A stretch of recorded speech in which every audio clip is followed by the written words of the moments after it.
عليكم ورحمة الله تعالى وبركاته.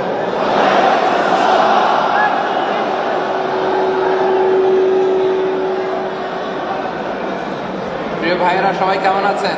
আলহামদুলিল্লাহ। সুস্থ আছেন সবাই? আমি ভালো আছি, আলহামদুলিল্লাহ। আলহামদুলিল্লাহ, বারাকাল্লাহ।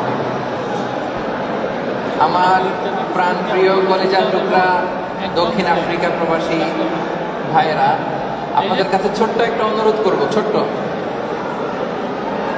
সেটা হচ্ছে একটু নীরবতা বজায় রাখতে হবে, মেহেরবানি করে। কোনো আওয়াজ হবে না, আওয়াজ হবে না। আর মেহেরবানি করে এই যে মোবাইল ফোনটা, এটা অফ করতে হবে, মেহেরবানি। বসেন বসেন বসেন। বাংলাদেশেও প্রতিটা জেলায় যখন যেতাম, এই ক্রাউড ম্যানেজমেন্ট ঠিক করার জন্য আধা ঘন্টা সময় লেগে যেত। তো এখন দেশের বাইরেও যদি আপনারা এরকম করেন, তাহলে তো দেশের বাইরেও আমাকে প্রোগ্রাম করতে দিবে না। প্রিয় ভাইরা, মেহেরবানি করে মোবাইল বন্ধ করতে হবে, যে মোবাইল পকেটে পকেটে। نحمده ونصلي على رسوله الكريم. أما بعد فأعوذ بالله من الشيطان الرجيم. بسم الله الرحمن الرحيم. قد أفلح المؤمنون الذين هم في صلاتهم خاشعون. صدق الله العظيم. رب اشرح لي صدري ويسر لي أمري واحلل عقدة من لساني يفقهوا قولي. তাফসীর মাহফিল বাস্তবায়ন কমিটি দক্ষিণ আফ্রিকার আয়োজনে আজকে দক্ষিণ আফ্রিকার অন্যতম একটি শহর জোহানেসবার্গের মিডল্যান্ড এরিয়াতে টার্কিশ মস্ক নিজামিয়া কমপ্লেক্সে আয়োজিত আজকে এই তাফসীরুল কোরআন মাহফিলে যারা উপস্থিত হয়েছেন, তাদের সবাইকে জানাচ্ছি আন্তরিক শুভেচ্ছা, অভিনন্দন এবং মুবারকবাদ। আহলান ওয়া সাহলান ওয়া মারহাবান বিকুম ফি হাযা আল-লিকা আত-তাইয়্যিব আল-মুবারাক।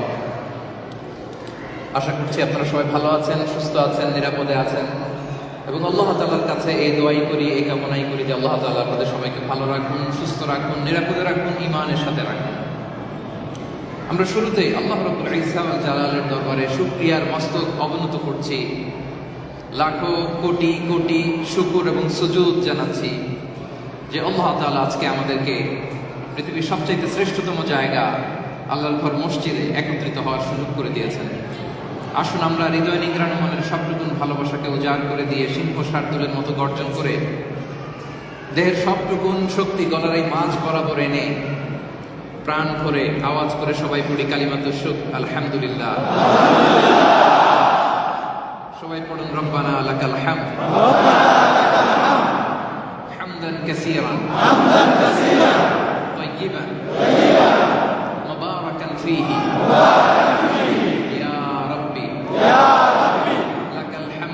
لك الحمد كما ينبغي لجلال وجهك وعظيم سلطانك. لك الحمد بالإيمان لك الحمد بالإسلام لك الحمد بالقرآن.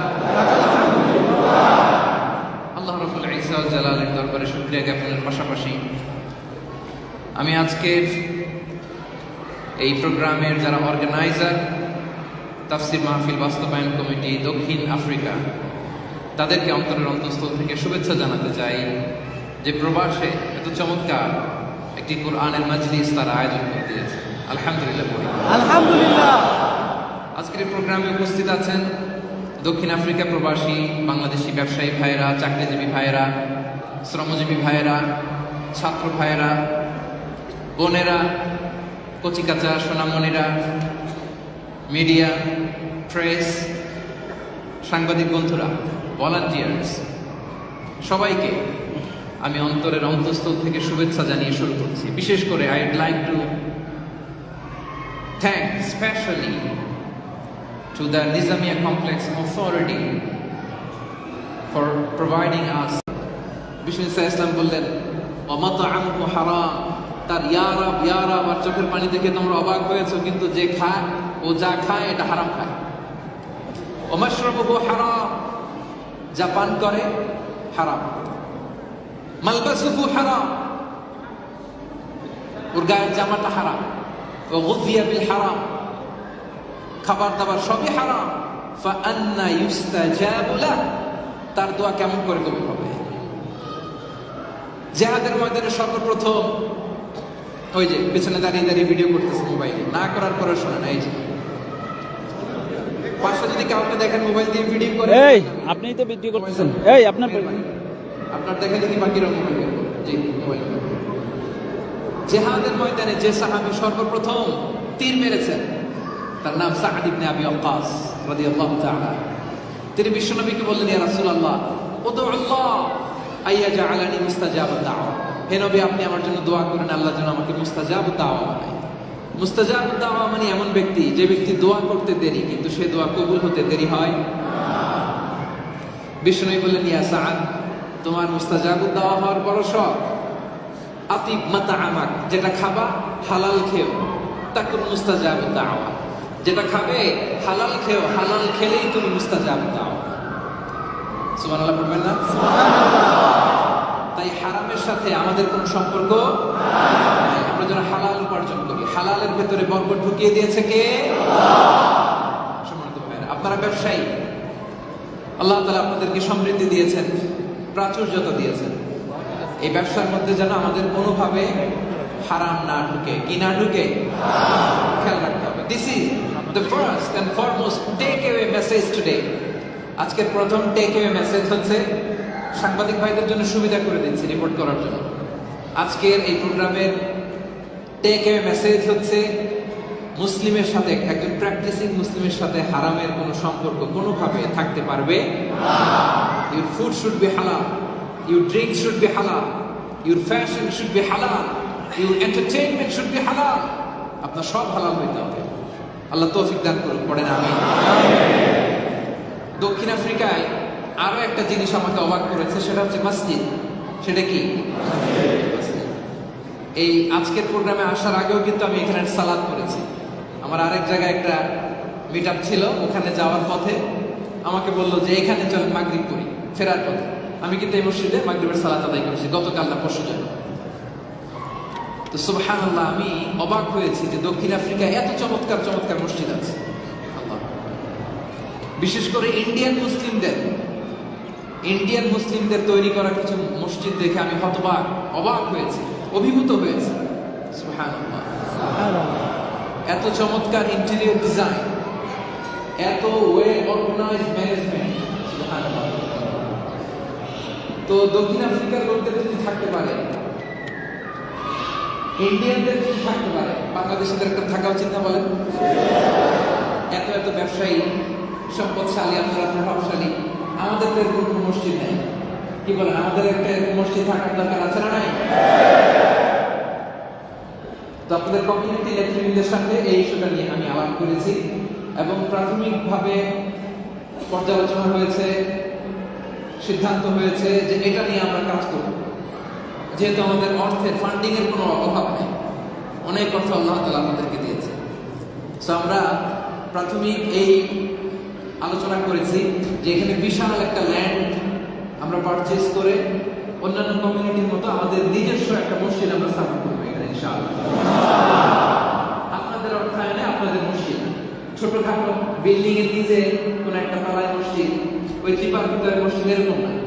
আমি দেখলাম আজকে 10 কিলোমিটার দূর থেকে এই মসজিদের মিনারা দেখা যায়। টার্কিশরা কিন্তু এরকম। সুবহানাল্লাহ, আমাদের টার্কিশ ভাই বোনেরা তাদের কালচারকে প্রমোট করবার জন্য গোটা বিশ্বের সব জায়গায়, আমেরিকাতে ম্যারিল্যান্ডে একটা মসজিদ আছে, অনেক বড়, বিশাল। খোদ ইউরোপে তারা মসজিদ করেছে, বিশাল বিশাল মসজিদ। তো তারা পারলে আমরা পারবো না? আওয়াজ করে বলেন, পারবো না? তো কমিউনিটি নেতৃবৃন্দের সাথে আমাদের আলাপ হয়েছে যে আমরা বিশাল একটা মসজিদ, শুধু মসজিদ না, মসজিদ, ইসলামিক সেন্টার, ইসলামিক ইনস্টিটিউট, মাদ্রাসা একসাথে থাকবে, যেখানে আপনাদের ছেলেমেয়েরা পড়াশোনা করবে, আলিমিয়া কোর্স কমপ্লিট করবে, স্কলার হবে। আলহামদুলিল্লাহ। তো আপনাদের কমিউনিটি নেতারা যদি এই উদ্যোগ নেয় এবং সাপোর্টের জন্য, কন্ট্রিবিউশনের জন্য আপনাদেরকে আহ্বান জানায়, আপনারা থাকবেন তো? মুক্ত হস্তে কন্ট্রিবিউট করবেন তো ইনশাআল্লাহ? আল্লাহ তৌফিক দান করুন, পড়েন আমিন। সম্মানিত সুধী, আসুন আমরা আজকের সময়টা, যেহেতু তাফসীরুল কোরআনের মাহফিল, মহাবিশ্বের মহাবিশ্বয় মহাগ্রন্থ আল কোরআন আল কারীম থেকে আমরা আজকে কথা শুনবো ইনশাআল্লাহ। আমাদের সময় অনেক কম, কথা অনেক বেশি, তাই আমরা কাল বিলম্ব না করে সরাসরি কোরআন থেকে কথা শুনি। আমি আপনাদের খেদমতে সূরাতুল মুমিনুনের দুটি আয়াত তেলাওয়াত করেছি। এই সূরাতুল মুমিনুনের ভেতরে আল্লাহ তাআলা বিশ্বাসীদের কিছু ক্যারেক্টারিস্টিক্স, কিছু ফিচার্স উল্লেখ করেছেন। বিশ্বাসীদের, এই মোবাইলটা বন্ধ করতে পারে, বিশ্বাসীদের কিছু ফিচার, বৈশিষ্ট্য আল্লাহ তাআলা এখানে উল্লেখ করেছেন। বিশ্বাসীদেরকে আরবিতে বলে আল মুমিনুন। কি বলে? সবাই বলবেন, কি বলে? আল মুমিনুন। এই যে 1 ঘন্টার সময়, এটাকে একটু ক্লাসের মতো মনে করেন। মোবাইলটাকে সাইলেন্ট করে পকেটে রেখে দিয়ে আমার দিকে তাকান, আমার দিকে। মোবাইল তো সবসময় দেখা যায়, ব্রেন টু ব্রেন, 1 to 1। ইলম আসছে এইভাবে, সিনা বা সিনা, সদর বা সদর, হার্ট থেকে হার্টে যায় ইলম। তা আপনি যদি এইভাবে করেন, ইলম আসবে আপনার অন্তরে? আপনার সিনার ভিতরে ইলমের নোট ঢুকবে? আমার দিকে তাকান, 1 to 1। আর প্রশ্ন করলে উত্তর দিন। সূরার নাম হচ্ছে সূরাতুল মুমিনুন। কি নাম? এই সূরাটা কোরআনের 18 পারায় অবস্থিত। কত পারায়? আমি কিন্তু জিজ্ঞেস করব, সূরার নাম সূরাতুল মুমিনুন, এটা কোরআনুল কারীমের 18 পারায় অবস্থিত। এটা সূরাগুলোর যে 114 সূরার ধারাবাহিকতা, সেই ধারাবাহিকতা এটা কোরআনুল কারীমের 23তম সূরা। কততম? 23তম। আচ্ছা। আর সূরাটা মাক্কি সূরা। আমরা জানি সূরাগুলো 2 ভাগে বিভক্ত, মাক্কি, মাদানী। তো এই সূরাটা হচ্ছে মক্কাতুল মুকাররমাতে নাযিল হয়েছে, ফলে এটা মাক্কি সূরা। কি সূরা? মনে থাকবে তো? সূরাতুল মুমিনুন 18 পারায় অবস্থিত, কোরআনের 23তম পারায়, 18তম পারায় অবস্থিত 23তম সূরা, এবং সূরাটি মাক্কি সূরা। মনে থাকবে? দেখি মনে আছে কিনা, বলেন সূরার নাম। সবাই বলুন। কত পারায় অবস্থিত? কততম সূরা? সূরাটি মাদানী। মনে আছে? মাশাআল্লাহ, এটা মাক্কি সূরা। যেহেতু মনে আছে, এবার টেস্ট করবো কিন্তু আপনাদেরকে। মনোযোগ দিয়ে আমার দিকে তাকান, 1 to 1, ব্রেন টু ব্রেন। তো এই সূরাটা আল্লাহ তাআলা আমাদের নামে ডেডিকেট করেছেন।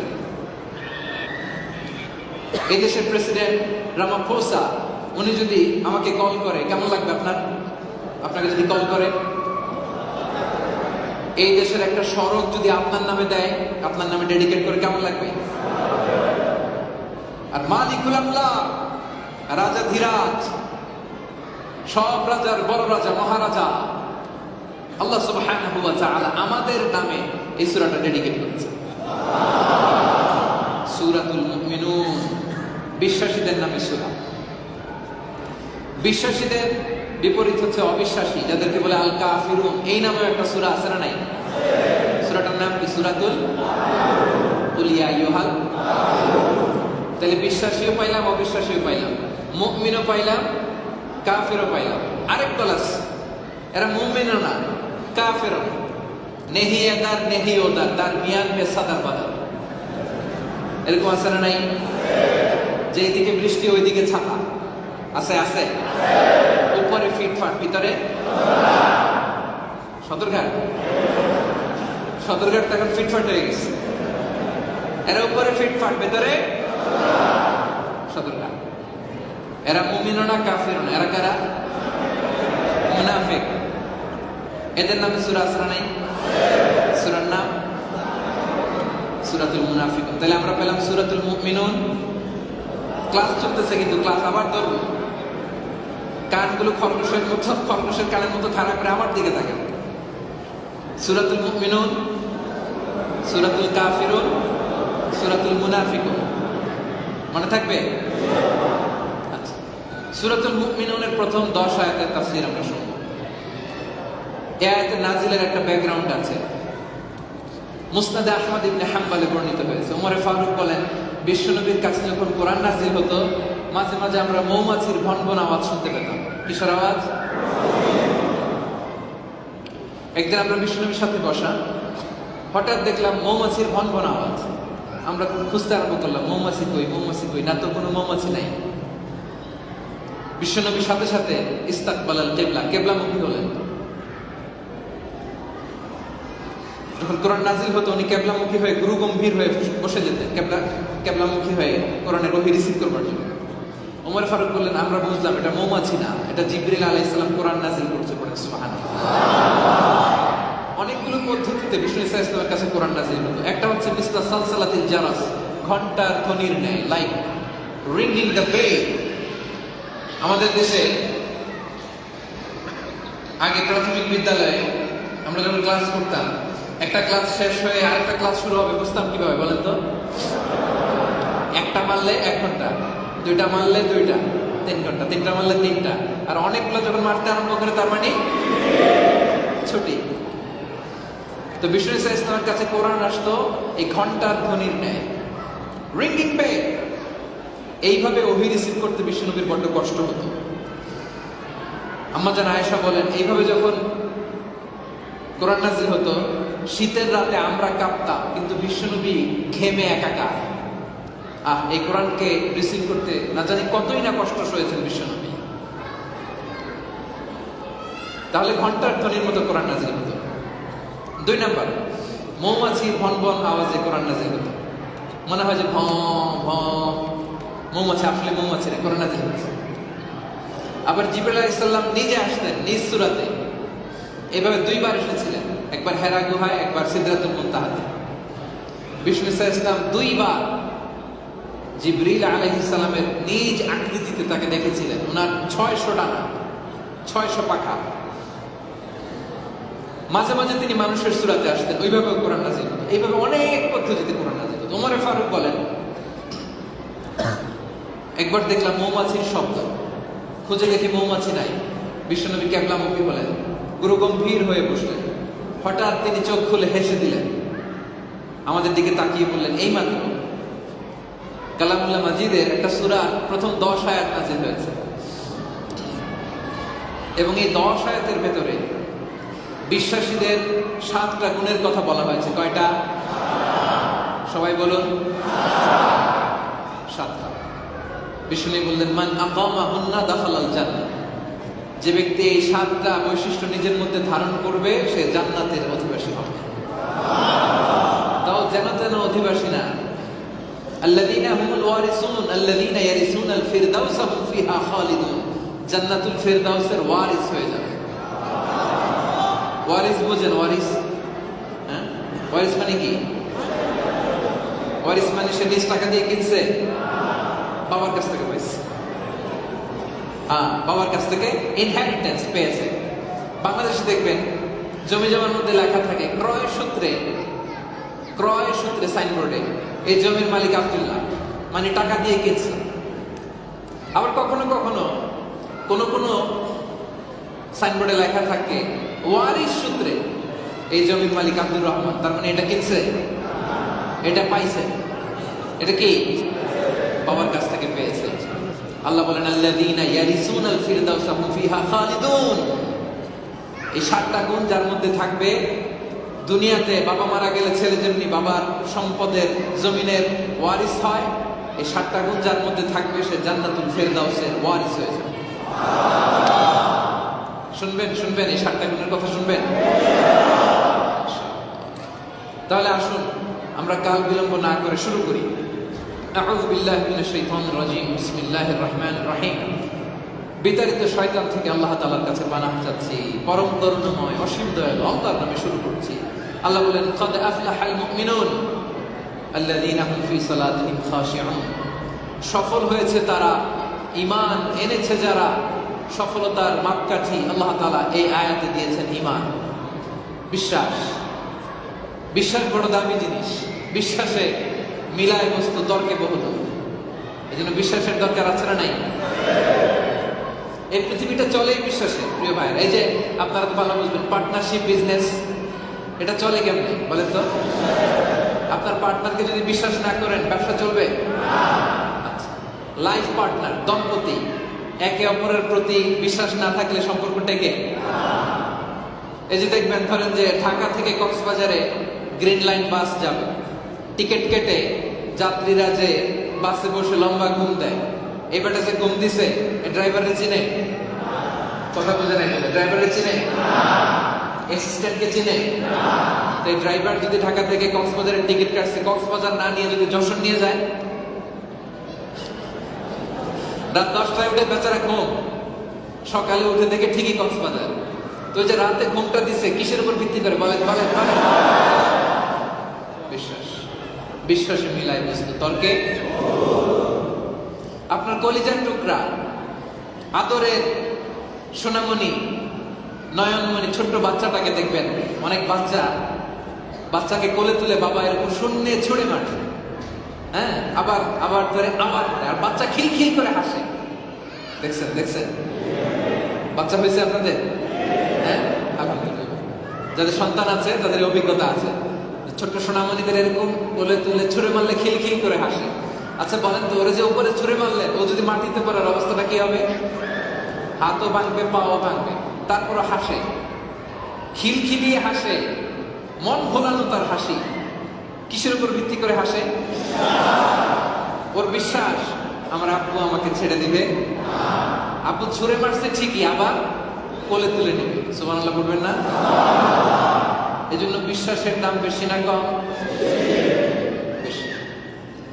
আল্লাহ বলেন কদ আফলাহাল মুমিনুন, সফল হয়েছে তারা আল্লাহর উপর বিশ্বাস রেখেছে যারা। সুবহানাল্লাহ পড়েন। তাহলে সফলতার মানদণ্ড কোরআন আমাদেরকে জানালো, সেটা হচ্ছে বিশ্বাস বা ঈমান। সফলতার মানদণ্ড কি? কিন্তু দুনিয়াতে খেয়াল করে দেখেন তো সফলতার মানদণ্ড কি?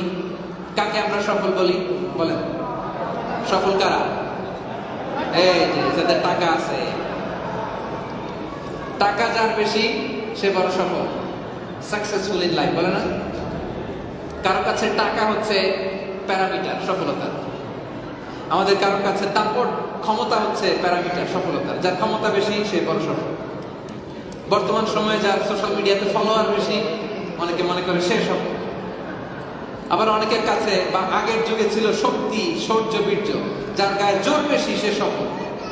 কোরআন বলছে না, যার গায়ে জোর বেশি সে সফল নয়, যার ক্ষমতা বেশি সে সফল নয়, যার ফলোয়ার বেশি সে সফল নয়, যার টাকা বেশি সে সফল নয়। কোরআন বলেছে কদ আফলাহাল মুমিনুন আল্লাযীনা হুম ফি সালাতিহিম খাশিউন, সফল হয়েছে তারা, ঈমান এনেছে যারা। আল্লাহু আকবার। তাহলে কোরআনের দেয়া ক্রাইটেরিয়া হচ্ছে ঈমান। আমার দক্ষিণ আফ্রিকা প্রবাসী কলিজা টুকরা ভাইয়েরা, কথা বুঝতেছেন? কষ্ট হচ্ছে না তো? কষ্ট হলে বলবেন। তাহলে সফলতার মানদণ্ড হচ্ছে ঈমান। আওয়াজ করে বলুন, কোরআনের দেয়া সফলতার মানদণ্ড কি? শুধু আমি ঈমানদার মুমিন বললে আপনি পার পাবেন না। আপনার কিছু অ্যাক্টিভিটিস থাকা লাগবে, কিছু ক্যারেক্টারিস্টিক ফিচার্স থাকা চাই। এজন্য আল্লাহ তাআলা 7টা ফিচারের কথা বলেছেন। আওয়াজ করে বলুন, কয়টা? 7টা।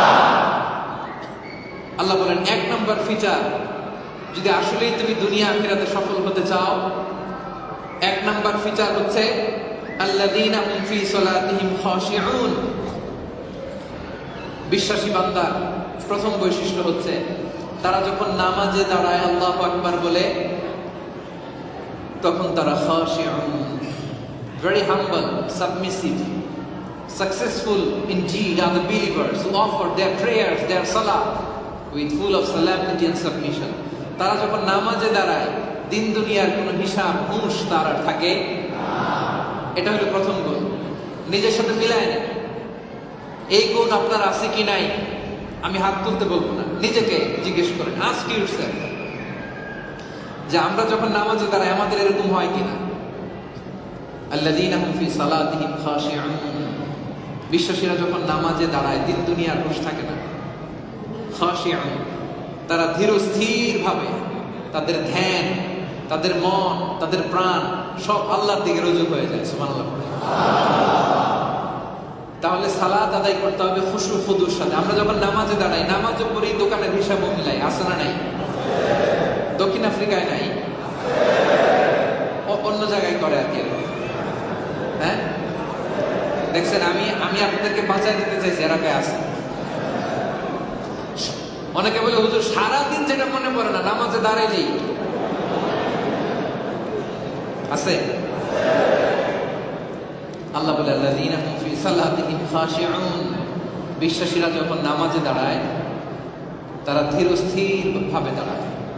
বিশ্বনবী বলেন আন তা'বুদাল্লাহা কান্নাকা তারা, এমন ভাবে ইবাদত করো তুমি ভাবো যেন তুমি আল্লাহকে দেখছো। ফাইন লাম তাকুন তারা ফাইন্নাহু ইয়ারাক, অথবা এতটুকু অন্তত ভাবো যে আল্লাহ তোমায় দেখছে। পারা যাবে না এরকম? নামাজে যখন দাঁড়াবেন ভাববেন আমাকে দেখতেছে কে? এই ভাবনা আসলে কিন্তু মনোযোগ পাবে, তাহলে নামাজে তাড়াহুড়ো করা যাবে না। খুশু খুদু মানে অন্তর এবং অঙ্গ প্রত্যঙ্গের ধীরতা, স্থিরতা। আই রিপিট, আমি আবারও বলছি, আল্লাহ যে বললেন বিশ্বাসীরা নামাজে দাঁড়ালে তাদের খুশু খুদু ডেভেলপ হয়। হোয়াট ইজ খুশু এন্ড খুদু? খুশু খুদু মানে হচ্ছে হৃদয় এবং অঙ্গ প্রত্যঙ্গের ধীরতা এবং স্থিরতা। নামাজে দাঁড়ালে হৃদয় স্থির, আমার হাত পা স্থির। এক সাহাবী নামাজে পড়ছেন, দাড়িও নাড়ছে। আমরা অনেকে নামাজে পড়ি টুপিও নাড়াই, আছে না নাই? জামা ঠিক করি, মোবাইল ফোন কল বন্ধ করি, এরকম আছে না? এক সাহাবী নামাজেও দাঁড়াইছে, জামাও ঠিক করে, দাড়িও নাড়ে। বিশ্বনবী বললেন লাউ খাশাআত কলবুহু লা খাশাআত জাওয়ারিহু, এই সাহাবীর অন্তর যদি ধীর স্থির হতো তার অঙ্গ প্রত্যঙ্গগুলো ধীর স্থির হতো। তার মানে অন্তরে খুশু নাই, অন্তরে খুশু নাই। প্রিয় ভাইরা, আমরা নামাজে যখন দাঁড়াবো আমরা ধীর স্থির ভাবে দাঁড়াবো। দুনিয়ার সব ধ্যান জ্ঞান চিন্তা চেতনা পেছনে ফেলে আমরা দাঁড়াই। আমরা কি বলি? আল্লাহু আকবার। মানে কি? দুনিয়া সবকিছু কই? পেছনে। আল্লাহু আকবার বলে আমরা দাঁড়াই। তাহলে আমরা যেন মনোযোগায়নের সাথে সংযোগায়নের সাথে নামাজ পড়ি। নামাজে দাঁড়াবেন তো আরশের সাথে আপনার কানেক্টিভিটি হয়ে যাবে, ঠিক কিনা? নড়াচড়া করলে হবে, এদিক ওদিক তাকাইলে। অনেকে দেখবেন নামাজের পরে আবার ঘরের দিকেও তাকায়, আছে না নাই? নামাজে দাঁড়ালে নজর থাকবে সিজদার দিকে, অন্যদিকে তাকালে আল্লাহ বলে আকবিল, বান্দা ফিরে আয়, ওদিকে না সিজদার দিকে। আবার এদিকে তাকালে আল্লাহ বলে আকবিল, বান্দা ফিরে আয়, ওইদিকে না সিজদার দিকে। আবার তাকালে আল্লাহ বলে আকবিল, ফিরে আয়। আবারও তাকালে আল্লাহ বলে লা হাজাতা লি ইলা সালাতিক, তোর এই সালাতের আমার কোনো দরকার। তো যে আল্লাহর জন্য কষ্ট করে ওযু করে নামাজ পড়ে মুসল্লায় দাঁড়ালেন, ওই আল্লাহ যদি বলে তোর নামাজের দরকারই আমার নাই, সর্বনাশ না? তাহলে নামাজে যখন দাঁড়াবো মনোযোগায়নের সাথে ধীর স্থির ভাবে। অনেকে জিজ্ঞেস করে, শেখ সালাতে মনোযোগ বাড়ানোর উপায় কি? আমার মনোযোগ থাকে না। এই প্রবলেম আপনাদের অনেকের আছে না নাই? আছে, আছে। কমন পড়ছে, কমন পড়ছে, এটা কমন সমস্যা। সালাতে মনোযোগ থাকে না। কিভাবে সালাতে মনোযোগ বাড়াবেন শুনে যান দক্ষিণ আফ্রিকার প্রবাসী ভাইরা। নাম্বার 1, বিশ্বনবী বলেন সল্লু সলাতান মুআত্তিআ, সল্লু সলাতান মুআত্তিআ। তুমি যখন নামাজের মুসল্লায় দাঁড়াবা তুমি মনে করো হতে পারে এটাই আমার জীবনের শেষ নামাজ, তাহলে মনোযোগ বাড়বে। ধরুন এই যে সামনে আমাদের আসরের নামাজ না, আপনাদেরকে বলা হলো এই আসরের নামাজই তোমার জীবনের শেষ নামাজ। এই নামাজের পরে তোমার রবকে সিজদা দেওয়ার আর সুযোগ তুমি পাবে না। This is your last chance. যাও, এটা তোমার শেষ নামাজ। বলেন তো আজকের ওই নামাজে কি আপনি তাড়াহুড়ো করবেন? যদি বলা হয় আসরের নামাজ তোমার লাস্ট নামাজ, শেষ সুযোগ, এরপরে মালাকুল মাউত এসে রূহ কবজ করে নিয়ে যাবে, বলেন তো আজকের আসরের নামাজ আপনি তাড়াহুড়ো করবেন? করবেন? আজকে এত সুন্দর করে ওযু বানাবেন, এত চমৎকার করে আতর মাখাবেন, এত সুন্দর করে আলমারি থেকে সবচেয়ে সুন্দর সাদা ধবধবে শুভ্র পাঞ্জাবিটা গায়ে লাগাবেন, এরপরে আপনি আল্লাহু আকবার বলে নামাজ শুরু করবেন। হায় রে, ওই দিনের নামাজ হবে আপনার জীবনের সবচাইতে সেরা নামাজ। ওই দিনের রুকু সেরা রুকু, ওই দিন সেজদা দিয়ে চোখের পানি দিয়ে যায় নামাজ তো আপনি ভিজিয়ে দিবেন, ঠিক কিনা বলেন? কারণ কি বলেন? কেন শেষ? কারণ আমাকে জানানো হয়েছে এটাই আমার লাস্ট চান্স। আচ্ছা বলেন তো,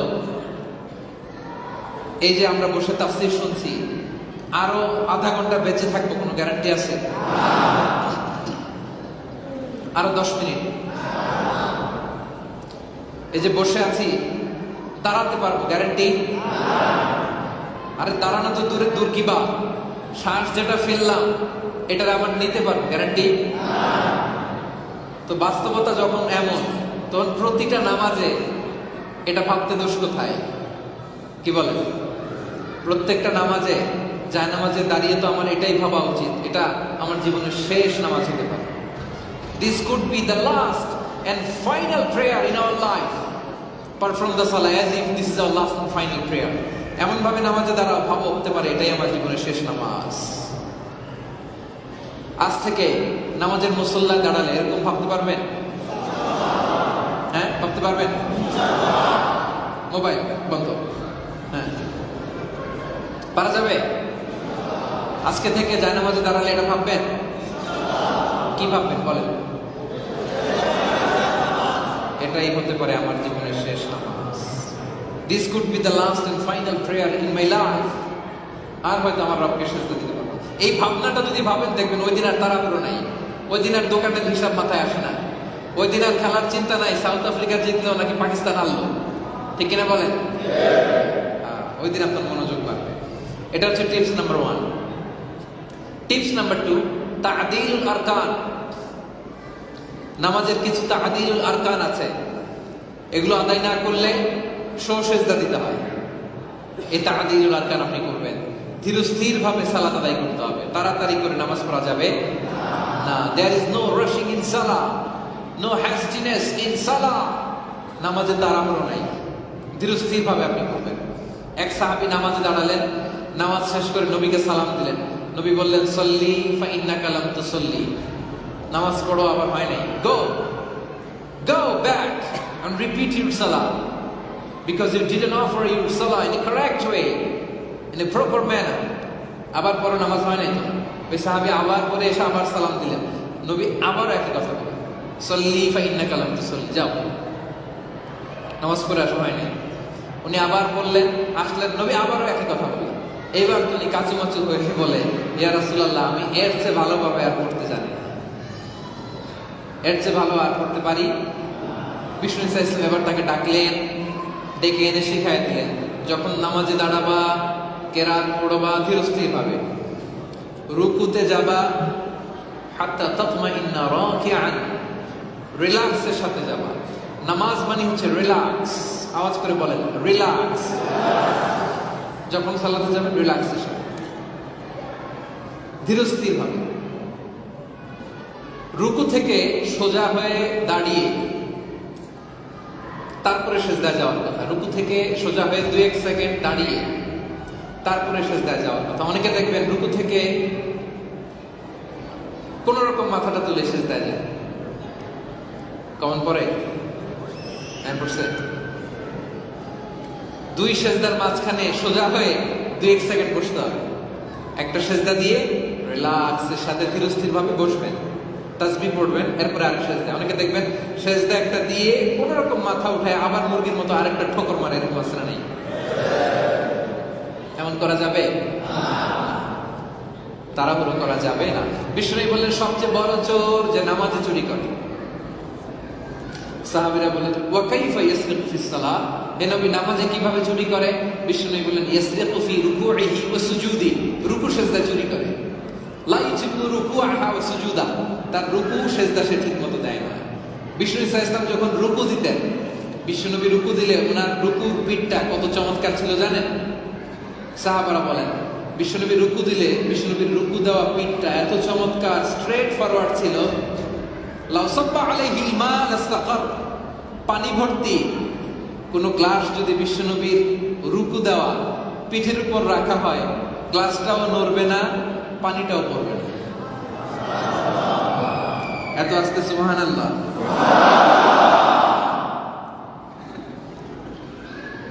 গ্লাসটাও নড়বে না, পানিও। তার মানে রুকুটা বাঁকা ছিল নাকি? পিঠটা বাঁকা ছিল না, স্ট্রেইট ফরওয়ার্ড।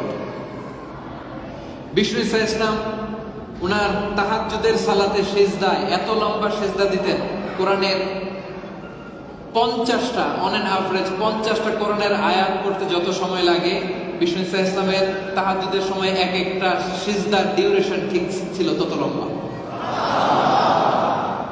বিশ্বনবীর তাহাজ্জুদের এক সিজদায় আপনি কয় আয়াত পড়তে পারবেন কোরআনের? 50 আয়াত। এবার আপনার সিজদার সাথে একটু মিলান। বিশ্বনবী দাঁড়িয়ে থাকতে থাকতে ওনার পা গুলো ফুলে যেত, সিজদায় লম্বা দোয়া করতেন, লম্বা দোয়া। আহা, বিষ্ণু বলতেন আকরাবু মা ইয়াকুনুল আবদু মির রাব্বিহি ওয়া হুয়া সাজিদ ফাআকসিরু ফিহি দুআ। বান্দা যখন সিজদায় যায়, বান্দা আল্লাহর সবচেয়ে কাছে চলে যায়। আপনি যখন সিজদা দিলেন, মনে হয় যে এই নিজামিয়া কমপ্লেক্সের টার্কিশ মসজিদের এই মোলায়েম কার্পেটে আমার কপালটা পড়ছে না। বিশ্বনবীর হাদিসের ভাষ্য অনুযায়ী আল্লাহ কুদরতি পায়ের উপরে আপনার কপালটা যে পড়েছে। ফাআকসিরু ফিহি দুআ, বেশি বেশি দোয়া করো, বেশি বেশি দোয়া করো। এজন্য সালাতে আমরা তাড়াহুড়ো করবো না, ধীর স্থির হবে। বিষ্ণু বলেন সিজদায় যাবা ধীর স্থির, বসবা ধীর স্থির। নামাজে আজকে থেকে তাড়াহুড়ো আমরা করবো না।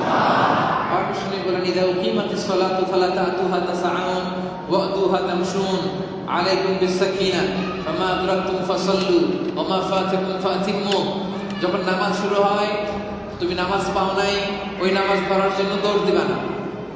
কি করবা না? আমরা কি করি? আপনি কি করেন? দৌড় দেওয়া যাবে? দেখবেন যে মাগরিবের নামাজ শুরু হয়েছে, ওযু করতেছি, ইমাম সাহেব শুরু করছে ওয়াদ-দুহা ওয়াল-লাইলি ইযা সাজা, সূরাটা মুখস্থ না? এখন যে ওযু করতেছে ও তো ট্যাপ করছে, সূরা তো ছোট, এখনই শেষ হয়ে যাবে, ঠিক কি না? কোন রকম ওযু করে কি করে? দেয় দৌড়। এই দৌড়ানোটা নিষেধ। এই দৌড়ানো বিশ্বনবী বললেন ধীরস্থির ভাবে ওযু করে হেঁটে হেঁটে যে শরীক হও, যেটা পাবা শরীক হবা, যেটা ছুটে যাবে নিজে দাঁড়িয়ে আদায় করবা, কিন্তু তাড়াহুড়ো করে দৌড় মারা যাবে না। পারা যাবে? তাহলে 1 নাম্বার ভাবতে হবে এটাই আমার জীবনের শেষ নামাজ, দেখবেন তাহলে মনোযোগ আছে। 2 নাম্বার তা'দিলুল আরকান ঠিক রাখতে হবে। 3 নাম্বার জামাতের সাথে সালাত আদায় করার চেষ্টা করতে হবে। পারতপক্ষে যাতে জামাত ছুটে না যায়, জামাতের সাথে সালাত আদায় করতে হবে। বিষ্ণু ইসা ইসলামের ইন্তেকালের আগে, সর্বশেষ রুহু বের হওয়ার আগে, ওনার পবিত্র জবান মোবারক থেকে যেই দুটো শব্দ বের হয়েছিল, এর মধ্যে একটা হচ্ছে আসসালাত, আসসালাত, উম্মতেরা নামাজ, নামাজ। তার মানে এটা গুরুত্বপূর্ণ বেশি না কম? উম্মতের থেকে বিদায় দিচ্ছে, যাওয়ার আগে কি বলে যাচ্ছে? আওয়াজ করে বলেন, কি বলে যাচ্ছে? সালাত, সালাত। উমর ফারুক রাদিয়াল্লাহু তাআলা আনহুকে আত্মাইর আঘাতে নিহত হয়েছেন তিনি। অগ্নি উপাসক, খঞ্জর বানাতো, 2 মুখর খঞ্জর, এদিকেও ছুরি এদিকেও ছুরি, বিষ মাখানো খঞ্জর নিয়ে ফজরের নামাজে উমর ফারুক নামাজের ইমামতি করবেন, আল্লাহু আকবার বলে নামাজ শুরু করছে। সে তো অগ্নি উপাসক, প্রথম কাতারে ঢুকে অপেক্ষা করতেছে সুন্দর একটা টাইমিং এ। ফজরের কেরাত লম্বা হয়, উমর ফারুক যখন লম্বা কেরাত তুললেন, এই আবু লুকলু আল মাজুসি এই নাইফ বের করে, খঞ্জর বের করে উমর ফারুকের পেটের মধ্যে মারলেন, কয়েকটা স্টেবিং করলেন। উনি লুটিয়ে পড়লেন, পিছন থেকে একজন নামাজের দায়িত্ব নিলেন। এই হত্যাকারী কাতারের মাঝখান দিকে ছুটতে ছুটতে ছুরি চালান, জায়গার মধ্যে কোনো বর্ণনায় 7 জন 10 জন স্পট ডেথ। পরে এক সাহাবী বুরনুস, মাথাওয়ালা জুব্বা খুলে তাকে ছুঁড়ে মেরেছে জালের মতো, সে ওটাতে পেঁচিয়ে পড়ে সুইসাইড করে সেও বিদায়। ওমর ফারুককে নিয়ে চিকিৎসা করা হলো, ওনার মুখে দুধ দেওয়া হয়, ওই দুধ এই কাটা জায়গা দিয়ে বের হয়ে যায়, নাবিজ দেওয়া হয়, পেট দিয়ে বের হয়ে যায়। হঠাৎ হুঁশ ফিরে পেলেন, সবাই বলল আউসি আমিরুল মুমিনিন। চিকিৎসক বলল আমিরুল মুমিনিন, আপনি হয়তো আর বাঁচবেন না, আপনি ওসিয়ত করেন, আপনার পরে আমাদের নেতা কে হবে? ওমর ফারুক হুঁশ ফিরেই ওইদিকে খেয়াল না করে প্রথম শব্দটা যেটা বলেছিলেন সেটা হচ্ছে আসাল্লান নাস। লোকেরা কি ফজরের নামাজটা ঠিকঠাক পড়ছিল? 3 বার ছুরিকাঘাত, দুধ দিলে বের হয়ে যায়, আপনি মারা যাবেন নিশ্চিত। ডাক্তার বলতেছে কোনো উইল থাকলে করে যান। আপনি কি বলতেন? আমার তো জোহানেসবার্গে 3টা অ্যাপার্টমেন্ট আছে, কেপ টাউনে একটা ম্যানশন আছে, পোর্ট এলিজাবেথে আমার রেন্ট আছে দোকানে, অমুক জায়গায় এই আছে সেই আছে, আমার ছেলে কি পাবে, মেয়ে কি পাবে, ও আল্লাহ আমার বাচ্চাদের কি হবে, এগুলো করতাম না আমরা। ওমর ফারুক মারা যাবেন, হঠাৎ হুঁশ ফিরে পেলেন, প্রথম বাক্য ছিল সাল্লাল্লাহু নাস, আমার নেতৃত্বে যে ফজরটা শুরু হয়েছিল ওইটা কি লোকেরা ঠিকঠাক মতো আদায় করেছিল? সুবহানাল্লাহ বলবেন না? আল্লাহু আকবার। এই ছিল ওনাদের সালাত। আল্লাযীনা হুম ফি সালাতিহিম খাশিউন। নামাজে দাঁড়ালে দিন দুনিয়ার হুঁশ তাদের থাকতো না। প্রিয় ভাইরা, 7টা গুণের প্রথম গুণ হচ্ছে বিশ্বাসীরা যখন নামাজে দাঁড়াবে, নামাজে দাঁড়ায় দোকানের হিসাব মেলাবে। হ্যাঁ, কি করবে? এটা জীবনের শেষ নামাজ, এটা ভাববে। খুশু খুদুর সাথে ধীরস্থির ভাবে নামাজ পড়বে। আপনি জান্নাতুল ফেরদাউসের ওয়ারিস হয়ে যাবেন, এত সোজা। হ্যাঁ, হাত তুলে বলবেন আমি ইমানদার ইমানদার, আর ফেরেশতারা আপনারা লাল গাড়ি চাপন করতে না দিয়ে জান্নাত, এত সোজা।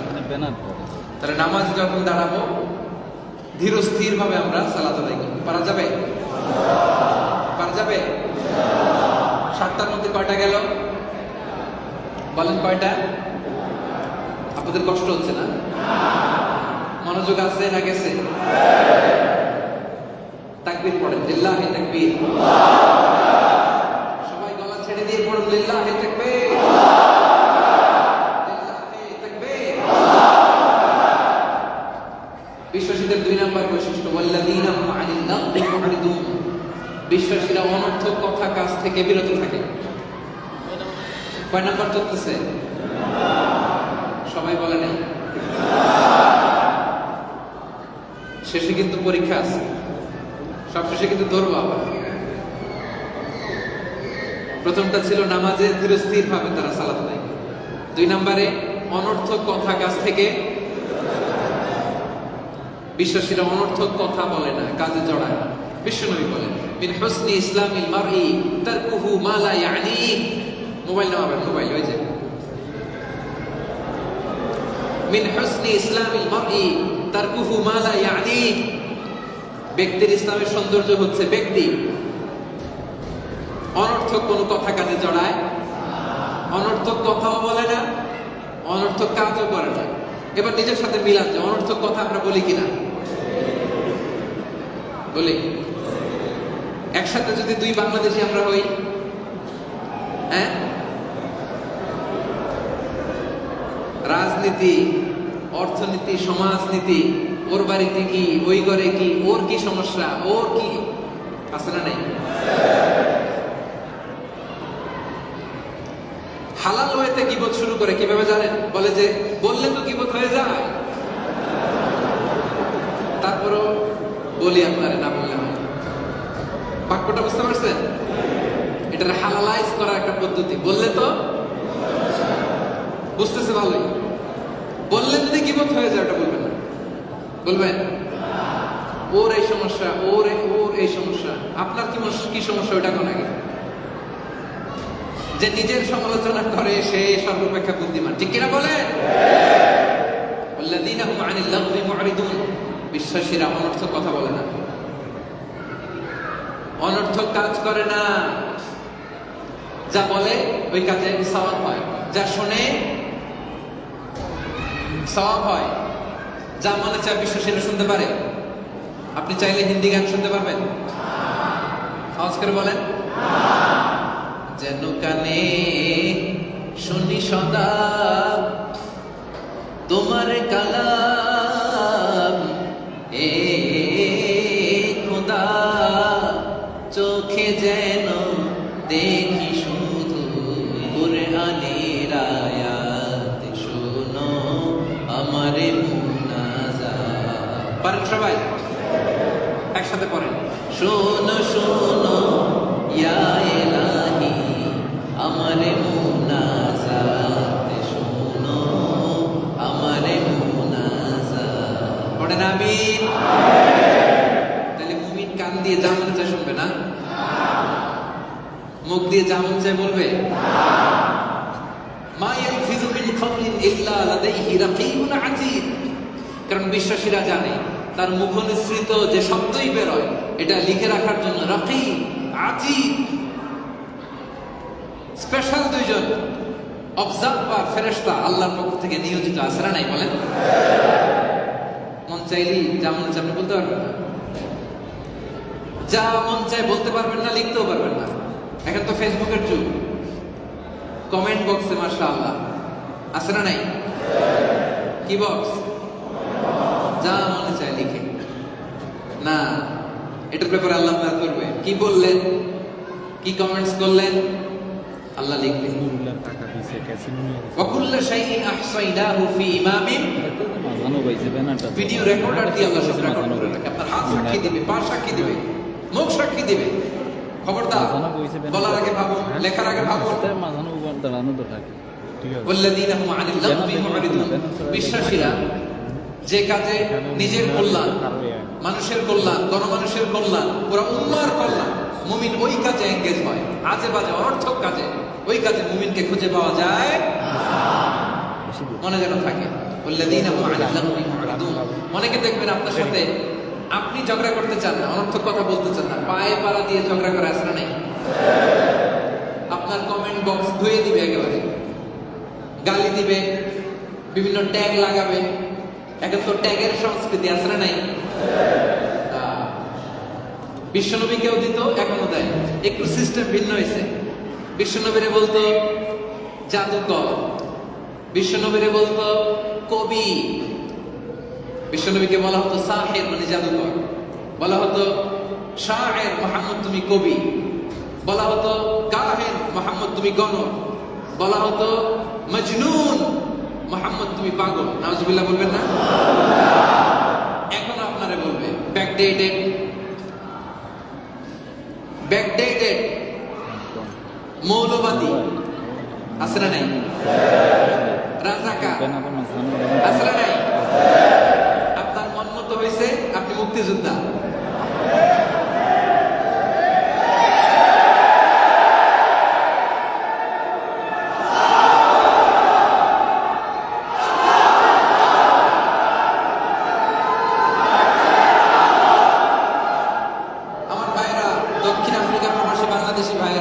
মন মতো হয়েছে মুক্তিযোদ্ধা, আপনার বিপরীত হয়েছে আছে না নাই? বিশ্বনবীর সময় ছিল, এখন আছে, সিস্টেম পাল্টেছে। এই জন্য অনর্থক ঝগড়া যাবে না। পায়ে পা দিয়ে কেউ ঝগড়া করতে গেলে সালাম দিবেন, তারে কি দিবেন? সূরা ফুরকান আমাদেরকে শিখায়, ওয়া ইযা খাতাবাহুল জাহিলুনা ক্বালু সালামা। মূর্খরা যখন তোমার সাথে ঝগড়া করতে আসে, পায়ে পাড়া দিয়ে তোমার ট্যাগ লাগায়, তোমার গালি দেয়, তর্ক করবো না, ঝগড়ায় জড়াবো না। তুমি তাদেরকে কি দিবা? সবাই বলেন কি দিবা? তাহলে বিশ্বাসীরা অনর্থক কাজ করে না। 2 নাম্বার হচ্ছে বিশ্বাসীরা অনর্থক কাজ করে না, অনর্থক কথা বলে না। ঠিক কিনা বলেন?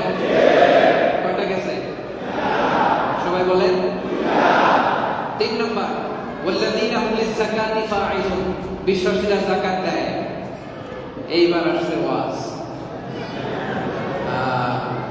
বিশ্বাসীরা কি দেয়? দেননি আপনারা? হ্যাঁ, খালি বস্তা ভরেন? দিয়ে দিয়ে আপনি দিলে আপনারা দিবে কে?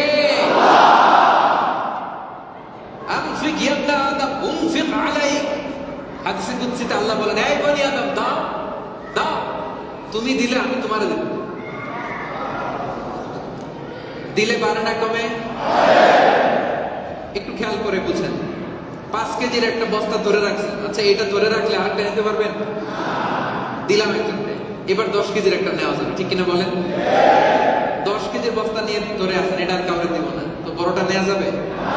এটা দিয়ে দিলাম, 20 কেজির আর একটা নিতে পারবো, ঠিক কিনা বলেন? দিলে বাড়ায় দেয় কে?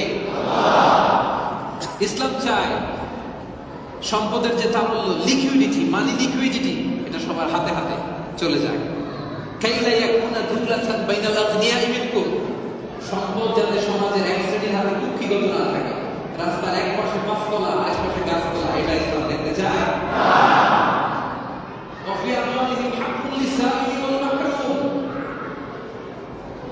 আল্লাহ বলে, ও ব্যবসায়ীরা, ও সম্পদশালীরা, তোমাদের গরিবদের অধিকার অধিকার রাইটস কি আছে নাকি আল্লাহ বলছে করুণা আছে করুণা দয়া আপনি যে বছর শেষে যাকাত দেন আপনি তো অনেক দয়া করেন গরিবদেরকে বছর শেষে যে আপনি যাকাত দেন আপনি অনেক করুণা করেন না ওদের করুণা করেন দয়া করেন আপনি ওদের অধিকারটা বুঝায় দেন কোরআন কি বলছে এটারে অধিকার এজন্য খবরদার আপনি দিয়ে তার উপকার করেন না সে নিয়ে আপনার উপকার করছে যাকাত দেয়া আপনার ফরজ ওর কি নেয়া ফরজ ও যদি কয় নিব না আপনার টাকা কি করবেন তাহলে উপকার কার বেশি ও করছে না আপনি করছেন ওয়াল্লাযীনা হুম লিয-যাকাতি ফাঈলুন আর যদি না দেন বস্তা ভরেন কোরআন কি বলে দেখেন ওয়াল্লাযীনা ইয়াকনিজুনা আয-যাহাবা ওয়াল-ফিদ্দাতা ওয়া লা ইউনফিকুনাহা ফি সাবিলিল্লাহি ফাবাশশিরহুম বিআযাবিন আলীম দক্ষিণ আফ্রিকা প্রবাসী ব্যবসায়ী ভাইরা আল্লাহ বলেন যারা সম্পদ টাকা পয়সা bank balance gold silver platinum Sapphire stone এগুলো জমায় যাকাত দেয় না তাদেরকে নবী হে কঠিন আযাবের সুসংবাদ শোনান বলেন তো আযাবের কি সুসংবাদ হয় না দুঃসংবাদ কিন্তু আল্লাহ বলছে আযাবের সুসংবাদ দেন আল্লাহ এখানে তাদেরকে অপমানিত করার জন্য বলেছেন ছোট্ট করার জন্য হেয় করার জন্য যে ওদেরকে আযাবের সুসংবাদ দেন ছেলে যদি পরীক্ষায় ফেল করে বাবা বলবে এবারও আপনি ফেল করছেন সারাদিন কিন্তু ডাকে তুই তুই সারাদিন ডাকে কি কথা বুঝে নাই বাবা ছেলেরা ডাকে তুই তুই কিন্তু অঙ্কে গণিতে ফেল করছে ফলাফল নিয়ে আসছে দাঁড়াইছে মাথা নিচু করে বাবা বলে এইবারও আপনি গণিতে ফেল করছেন বাবা খুব সম্মান করছে না কথা বুঝে নাই এইবারও আপনি পরীক্ষায় লাড্ডু মারছেন তো আপনি বলে বাবা ছেলের অনেক সম্মান করছে না তো আপনি বললো কেন বলেন ওরা অপমান করার জন্য আল্লাহ বলে ফাবাশশিরহুম বিআযাবিন আলীম সম্পদ জমায় যাকাত দেয় না নবী হে কঠিন আযাবের সুসংবাদ করে দেন সুসংবাদ দেন পরীক্ষায় ফেল করে আসছে ছেলে মা বলে এবারও ফেল তোমার আব্বা এমন মাইট দিবে মজা টের বাবা ও মিয়া বলে তো মাইট দিলে মজা লাগে না ব্যথা লাগে তো মা তো বললে এমন মাইট দিবে তুই মজা টের পাবি তার মানে মায়ের যে কত করা দিবে মায়ের তীব্রতা বোঝানোর জন্য মজা ব্যবহার করা হয়েছে চিৎকার করে বলার ঠিক কিনা সেরকম কি আযাবিন আলীম কঠিন আযাবের সুসংবাদ দেন ইয়াওমা ইউহমা আলাইহা ফি নারি জাহান্নাম ফাতুকওয়া বিহা জিবাহুহুম জুনুবুহুম ওয়া যুহুরুহুম হাযা মা কানাসতুম লিআনফুসিকুম ফাযুকু মা কুনতুম তাকনিজুন আপনার সম্পদ টাকা পয়সা জাহান্নামের আগুনে গলিয়ে লোহার খুন্তি বানানো হবে এই কপালে ছাকা দেওয়া হবে পিঠে ছাকা দেওয়া হবে পাঁজরে ছাকা দেওয়া হবে নাউজুবিল্লাহ পড়বেন না পুরো সম্পদকে সুজাআন আকরা টেকো সাপ বানানো হবে ভেনোমাস আপনার সারা দেহ পেঁচাতে পেঁচাতে মাথার মধ্যে এসে এক ছোবল মারবে ওই সাপ বলবে আমার না ব্যাংক ব্যালেন্স করে রাখছিলি খাওয়ার জন্য আজকে খা আমার না রেখেছিলে খাওয়ার জন্য খা ফাযুকু ফাযুকু আনফুসাকুম এজন্য খবরদার হিসেব করে যাকাত দিয়ে দিবেন আমার বোনেরা দ্বিতীয় ফ্লোরে আমার কলেজের টুকরা বোনেরা খালারা মায়েরা আন্টিরা যারা এসছেন আপনাদের যাকাত আলাদা ভাইদের যাকাত আলাদা যাকাত ম্যানেজমেন্টের উপর আমার অনেক লেকচার আছে শুনে নেবেন নামাজ যেমনি ভাবিরটা আপনি বললে হবে হবে যাকাত ভাবিরটা আপনি দিলে হবে আপনি যদি দয়া করে দিয়ে দেন ওইটা হবে কিন্তু ওইটা বর্তায় ভাবির উপর আপনার যাকাত আলাদা ভাবির যাকাত আলাদা ইন্ডিভিজুয়াল আপনারটা আপনি হিসাব করবেন ভাবিরটা ভাবি হিসাব করবেন এরপরে টাকা দিয়ে হেল্প করতে পারেন কিন্তু পুরো ফ্যামিলির একসাথে যাকাত হয় না যাকাত হচ্ছে ইন্ডিভিজুয়াল ইবাদত ফ্যামিলির সবার পক্ষ থেকে আমি আজকে জহর করে দিছি ওদের মাফ নাকি যাকাত ইন্ডিভিজুয়াল ইবাদত ইন্ডিভিজুয়াল দিলে বাড়ায় দেয় কে দিবেন দিবেন সবাই দিবেন তো দে যাকাত তোরা দে রে যাকাত দে যাকাত তোরা দে রে যাকাত, তোর দিল খুলবে পরে আগে খুলো খাত। দে যাকাত তোরা দে রে যাকাত। ঠিক কিনা বলেন? মুক্ত হস্তে দিবেন। আপনি দিলে আপনারে দিবে কে? বেলাল রাদিয়াল্লাহু তাআলা সবচেয়ে গরীব সাহাবী। বিশ্বনবী বললেন, এই বেলাল তুমিও দাও। বেলালের সম্পদের লিস্ট শুনবেন আমার প্রিয় ভাইরা। বিশ্বনবীর মুয়াজ্জিন বেলাল রাদিয়াল্লাহু তাআলা সম্পদের লিস্ট শুনবেন। ওনার সম্পদের লিস্ট হচ্ছে ওনার প্রাইভেট লজ্জাস্থান থাকার মতো শুধু একটা লুঙ্গি। সম্পদের লিস্ট এটাই। অনেক সম্পদ না? বেলাল রাদিয়াল্লাহু তাআলার সম্পদ কি ছিল জানি? একটা। ওই বেলাল রাদিয়াল্লাহু তাআলাকে বিশ্বনবী বললেন, বেলাল দান করো। ওয়ালা তাখশা মিন যিল আরশি ইখলালা, আরশের রবের কোনো কমতি নাই। বেলাল তুমিও দাও। তোমারে দিবে কে? দিবেন দিবেন দিবেন? রাজি আছেন? এই যে শুরুতে আপনাদেরকে সুসংবাদ শোনালাম মসজিদ কমপ্লেক্সের, ইসলামিক সেন্টারের, ইসলামিক ইনস্টিটিউটের আপনাদের কমিউনিটি লিডাররা যে ভাবছে এটার ঘোষণা আসলে কন্ট্রিবিউট করবেন হাত খুলে। মাশাআল্লাহ, আল্লাহ কবুল করুন। বলুন আমিন। যারা হাত খুলে দান করে, কন্ট্রিবিউট করে, এরা নিজেদের আমলনামা দেখে বিশ্বাসই করতে পারবে না যে এটা তার আমল। এ বলবে, আল্লাহ এটা আমার না, ভুল করে আরেকজন একটা ফেরেশতা আমারে দিয়ে দিয়েছে। আমি আল্লাহর ফেরেশতারা ভুল করে? সে বলবে, আল্লাহ এটা আমার, এত সব আমি করি নাই।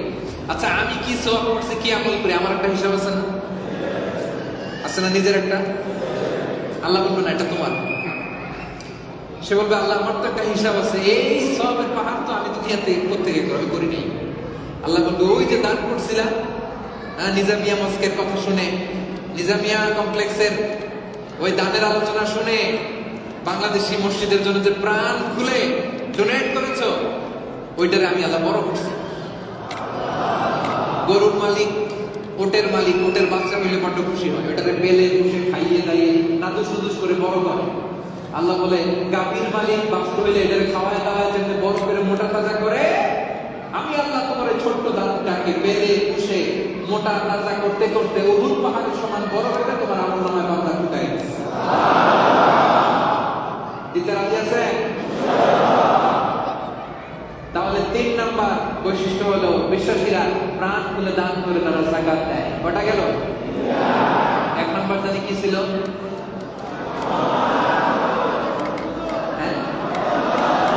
মনোযোগ সহকারে নামাজ। 2 নাম্বারে অযথা অনর্থক কাজকর্ম কথা থেকে দূরে। 3 নাম্বার মাশাআল্লাহ মুখস্থ হয়ে যাবে। 4 নাম্বার আল্লাহ বলেন, ওয়াল্লাযীনা হুম লিফুরুজিহিম হাফিযুন, বিশ্বাসীরা তাদের প্রাইভেটকে হেফাজত করে। আমার যুবক ভাইরা, তোমাদের ওয়াজ আসছে, তোমাদের ওয়াজ। এখানে বিয়ে করে না এমন কারা কারা আছে দেখি? অবাগা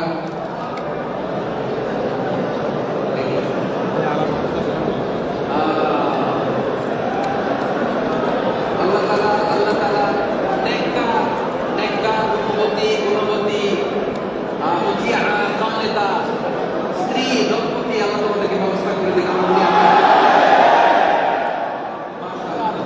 আমার যুবক ভাইদের জন্য আমরা দোয়া করে দিচ্ছি। কোরআন বলে,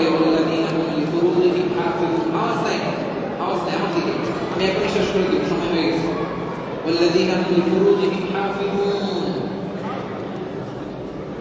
আমার দিকে বিশ্বাসীরা তাদের প্রাইভেটকে হেফাজত করে, লজ্জাস্থানকে হেফাজত করে।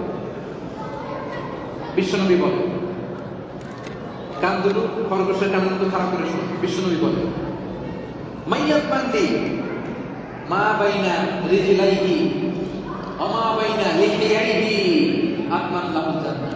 বিশ্বনবী বলে, আমার যে উম্মত আমাকে 2টা অঙ্কের গ্যারান্টি দেয়, সেই 2টা অঙ্ক কি? 2 পায়ের মাঝখানে যে অঙ্ক থাকে লজ্জাস্থান প্রাইভেট, 2 জোয়ানের মাঝখানে যে অঙ্ক থাকে জিহ্বা, এই 2টা অঙ্কের কোনো পাপ করবে না।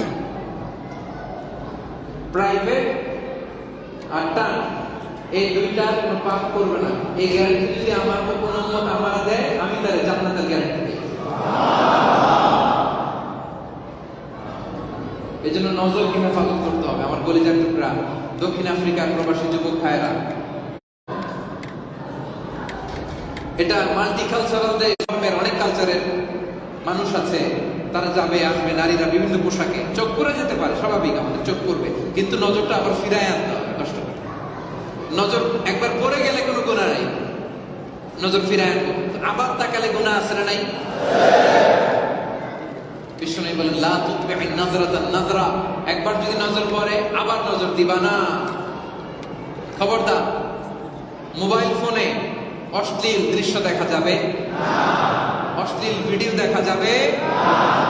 আল্লাহর কাছে সাহায্য চাইতে হবে, ধৈর্য ধারণ করতে হবে, রোজা রাখতে হবে, প্রয়োজনে কি করতে হবে?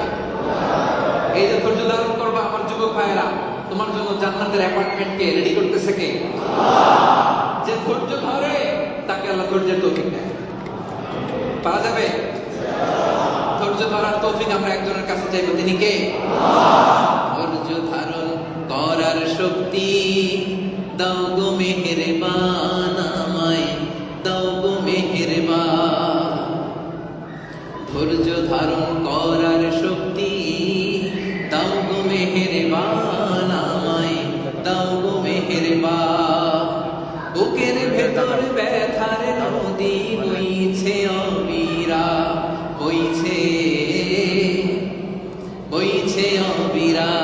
পড়ুন, ধৈর্য ধারণ করার শক্তি দাও গো মেহেরবান, আমায় দাও গো মেহেরবান। ধৈর্য ধারণ করার শক্তি দাও গো মেহেরবান, আমায় দাও গো মেহেরবান। বুকের ভেতর ব্যথার নদী বইছে অবিরা। ঠিক কিনা বলেন? মনের আকুতি, মনের জ্বালা, মনের কষ্ট আমরা একটা সত্তার সাথে শেয়ার করি। আওয়াজ করে বলুন তো, তিনি কে? ওয়াল্লাযীনা হুম লিফুরুজিহিম হাফিজুন, বিশ্বাসীরা তাদের প্রাইভেটকে হেফাজত করে। পারা যাবে? আমার যুবক ভাইরা, পারা যাবে? কয়টা গেল? এক নম্বরে, দুই নম্বরে, তিন নম্বরে, চার নম্বরে প্রাইভেট পার্টের হেফাজত করতে হবে। আল্লাহ তৌফিক দান করুন, পড়ি আমিন। কষ্ট হচ্ছে? 5 নাম্বার আর 6 নাম্বার বৈশিষ্ট্যটা আল্লাহ তাআলা এক আয়াতে ঢুকাই দিলেন, সহজ করে দিয়েছে। আল্লাহ বলতেছেন ওয়াল্লাযীনা হুম লিআমানাতিহিম ওয়া আহদিহিম রাউন, বিশ্বাসীরা আমানতের হেফাজত করে। আমানতের খেয়ানত বিশ্বাসীরা করে না। যে আমানতের হেফাজত করে তাকে আরবিতে বলে আমিন, মানে আমানতদার, দ্য ট্রাস্টওয়ার্দি পার্সোনালিটি।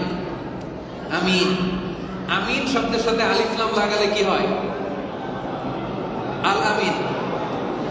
বিশ্বনবীর উপাধি কি ছিল? আমরা বলি না বিশ্বনবী কি ছিলেন? আল আমিন।